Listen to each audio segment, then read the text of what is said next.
दोस्तों नमस्कार, मैं हूं फराज चौधरी। आप देख रहे हैं इंडिया फायर न्यूज़। कल संसद में बहुत चीज़ें हुई, जिसमें से एक मुख्य चीज़ रही कि प्रधानमंत्री मोदी भावुक हुए। प्रधानमंत्री मोदी की आंखों में आंसू आए, वो भी किस लिए? सिर्फ इस वजह से कि leader of the opposition Congress party के वरिष्ठ नेता गुलाम नबी आज़ाद का कार्यकाल पूरा हो रहा था।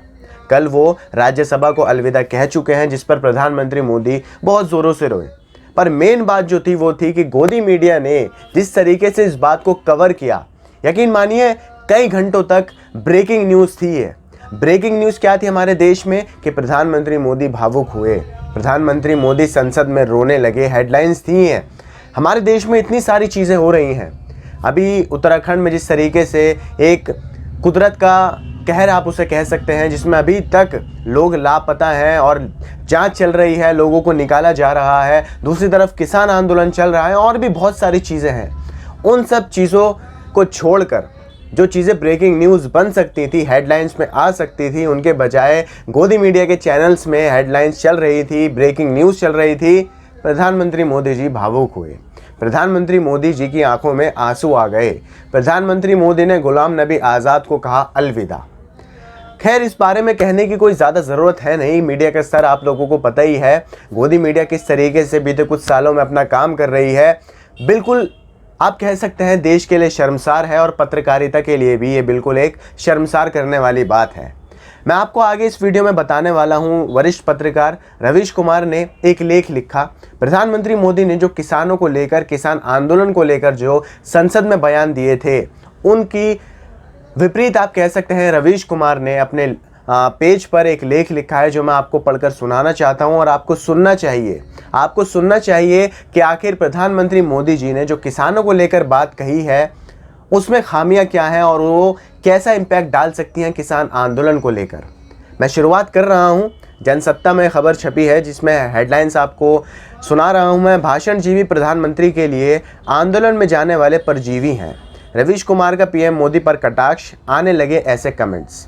आगे आपको ये भी बताऊंगा मैं कि कैसे डिवाइड हो जाते हैं जब पत्रकारिता की बात आती है एक ऐसे शख्स को लेकर, जिसमें रवीश कुमार भी हैं, इंक्लूड आप उन्हें कर सकते हैं।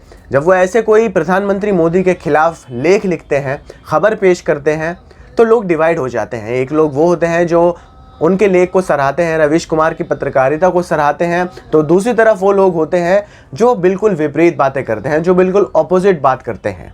आगे मैं आपको ये भी बताऊंगा। तो सोमवार को राष्ट्रपति के अभिभाषण के बाद प्रधानमंत्री मोदी ने राज्यसभा में अपना भाषण दिया था। अपने संबोधन में उन्होंने कहा कि इस देश में एक नई जमात का जन्म हुआ है, जिसका नाम है आंदोलनजीवी। आंदोलनजीवी कहा गया था जितने भी आंदोलनकारी लोग हैं, इस वक्त आंदोलन पर बैठे हैं, उन लोगों को। प्रधानमंत्री मोदी ने कहा कि ये लोग खुद आंदोलन नहीं चला सकते हैं, लेकिन किसी का आंदोलन चल रहा हो तो ये वहां पहुंच जाते हैं।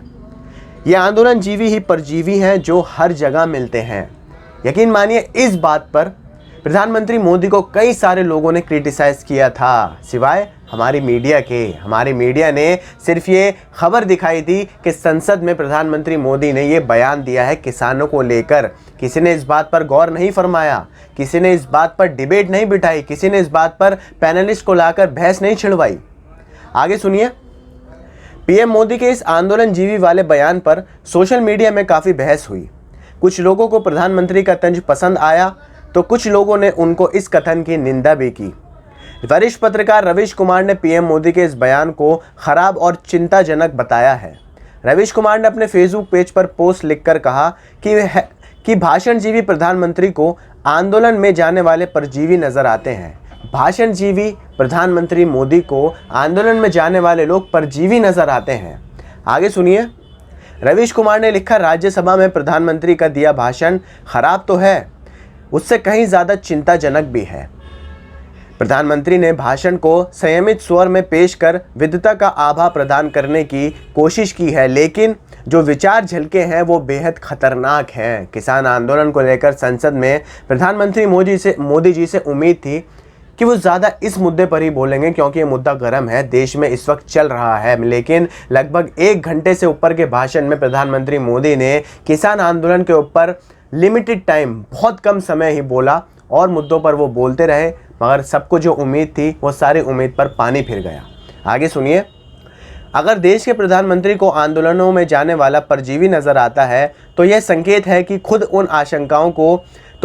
उन आशंकाओं को मान्यता दे रहे हैं जो उनकी शासन व्यवस्था को लेकर उठती रही हैं। आगे रवीश कुमार कहते हैं, गोदी मीडिया ने किसानों को आतंकवादी कहकर जनता से अलग कर दिया।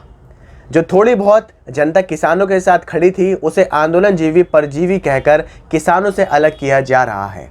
गोदी मीडिया में आपको याद है, या अभी भी आप कह सकते हैं, गोदी मीडिया लगातार लगी हुई है और लगी हुई थी कि किसान आंदोलन को किसी तरीके से बदनाम कर दिया जाए। पहले किसान आंदोलन में जितने भी लोग आंदोलन कर रहे थे उन्हें आतंकवादी बताया गया, खालिस्तानी बताया गया, अर्बन नक्सल बताया गया, टुकड़े टुकड़े गैंग को भी उसमें घुसा दिया गया गोदी मीडिया द्वारा। मगर अभी तक 76-77 दिन लगातार चल रहा है यह आंदोलन, अभी तक उनकी सारी कोशिशें नाकाम हुई हैं। किसान आंदोलन को तोड़ने की जितनी भी कोशिशें की गई हैं, चाहे फिर वो सरकार द्वारा हो या मीडिया द्वारा हो, वो सारी कोशिशें बिल्कुल नाकाम रही हैं।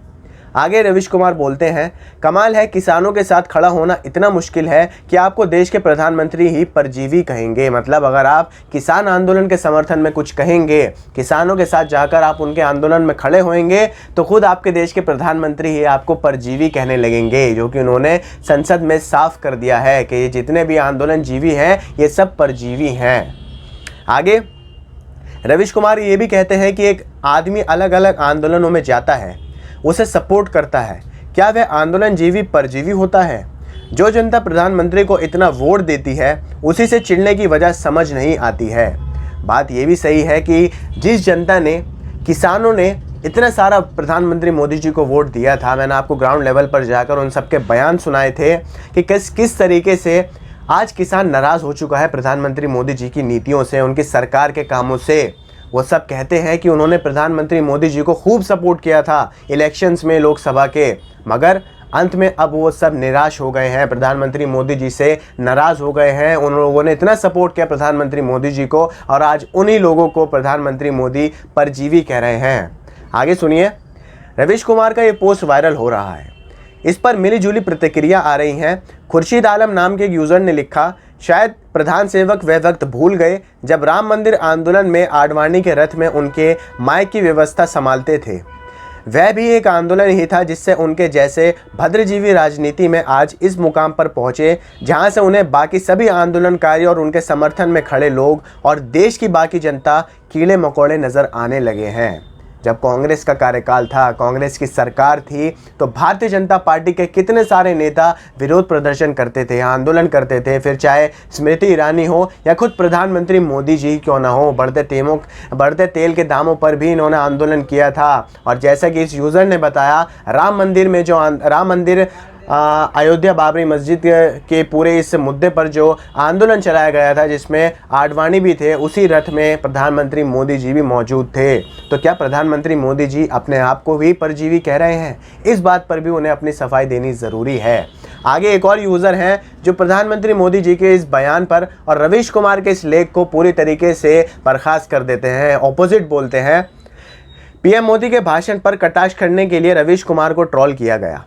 यूज़र्स उन्हें लिख रहे हैं कि अगर पीएम की बातों में आपको बुराई दिखती है तो मतलब उन्होंने एकदम सही बात बोली है। मतलब अगर रवीश कुमार क्रिटिसाइज़ करेंगे प्रधानमंत्री मोदी जी को तो बिल्कुल कई लोगों को पता सही लगेगा कि प्रधानमंत्री मोदी जी ने ये काम सही किया है, क्योंकि रवीश कुमार ऑपोजिट हैं प्रधानमंत्री मोदी जी के। अब देखिए, बात ये आती है कि प्रधानमंत्री मोदी जी का संसद में ये भाषण पूरी तरीके से आप कह सकते हैं शर्मसार है, क्योंकि किसान हमारे देश का 70% आबादी कवर करता है और किसान ही वो, आप सोसाइटी कह सकते हैं, आप वो सेक्टर कह सकते हैं कृषि का, जिसने लॉकडाउन में जब हमारे देश की जीडीपी गिर रही थी तो उसे कई हद तक संभाल रखा था हमारे किसानों ने। हमारे किसानों की वजह से ही आप और हम अपने घर में खाना खाते हैं, मैंने आपको बताया था। और आज वो किसान जब परेशान है, आज वो किसान जब आपसे मदद मांग रहा है, 76-77 दिन से वो रोड पर लगातार बैठा हुआ है, ठंड भी उसने झेल ली है, बारिश भी उसने झेल ली है, 150 से ज़्यादा किसानों की शहादत भी हो गई है, फिर भी आप उन लोगों को परजीवी कह रहे हैं, आंदोलनजीवी कह रहे हैं, और सिर्फ चंद लम्हों तक ही आप उनके बारे में बोलते हैं 1 घंटे के अपने भाषण में। तो ज़रूरी है प्रधान सेवक को कि इस वक्त वो आगे आ जाएं, आगे आ जाएं और किसी तरीके से किसान आंदोलन को अपने दम पर, अपने कंधों पर टैकल करें, उसे संभालें और किसी तरीके से तो किसानों को ये समझाएं कि हाँ भाई हम आपके साथ हैं। क्योंकि किसानों के अंदर जितनी भी इस वक्त खबरें चल रही हैं, किसानों के अंदर जो भी बातें इधर से उधर जा रही हैं, उसमें सबसे मुख्य बात यह है कि भारतीय जनता पार्टी की सरकार किसानों के हित में काम नहीं कर पाई है। प्रधानमंत्री मोदी जी जो बड़े बड़े बयान दे रहे थे किसानों को लेकर, आखिर में वो भी और सारे नेताओं की तरह ही निकले, उन्हें भी राजनीति ही पसंद आई। खैर, आप लोगों को ये वीडियो कैसी लगी आप मुझे कमेंट कर बताइए। खबर आपको पसंद आई हो तो इसे लाइक कीजिए, आगे शेयर कीजिए। हमारे चैनल इंडिया फायर न्यूज़ को सब्सक्राइब करके बेल का आइकन दबाइए ताकि आपको सारी अपडेट्स मिलती रहें। आप लोग मुझे दीजिए इजाज़त। नमस्कार।